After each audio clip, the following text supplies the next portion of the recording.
Hai, Assalamualaikum warahmatullahi wabarakatuh. Kembali lagi bersama saya GM Hobby. Ini adalah canak auranti yang saya pelihara daripada bulan 5 tahun lepas sampailah ke hari ini. Sebenarnya hari tu canak ni saya memang dah lama tak update sebab dia punya badan dia ada bengkok sikit hari tu. Saya perasan ada bengkok, jadi cepat-cepat saya pindahkan dia daripada tank yang aquascape.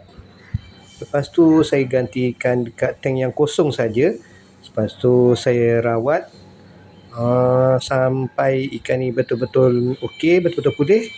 Sekarang saya dah pindahkan semula dia dekat dalam tank yang ada pasir lah.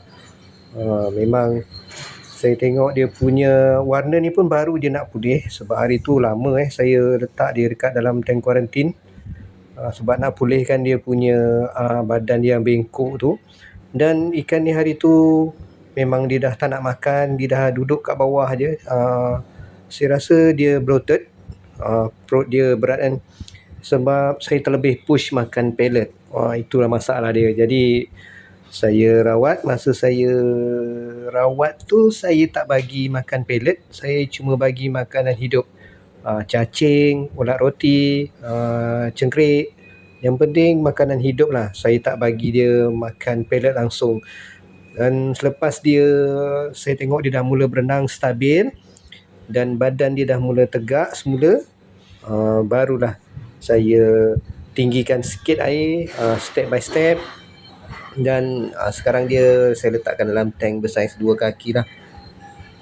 Ini adalah video pertama kali saya beli. Saiz dia lebih kurang dalam 2 inci lebih, nak dekat 3 inci. Dan lepas beberapa bulan inilah hasilnya. Tapi sayangnya masa ikan ni sakit dan bengkok, bloated apa semua tu, saya memang tak ada buat video. Cuma saya rawat sajalah. Sebenarnya bukan ikan ni je yang sakit ada lagi red barito dengan YS yang pun sama juga. Saya terlebih push makanan pellet kan, saya kurang bagi makan hidup. Itu pun salah satu faktor menyebabkan ikan tu ekor dia jatuh dan cacat kekal.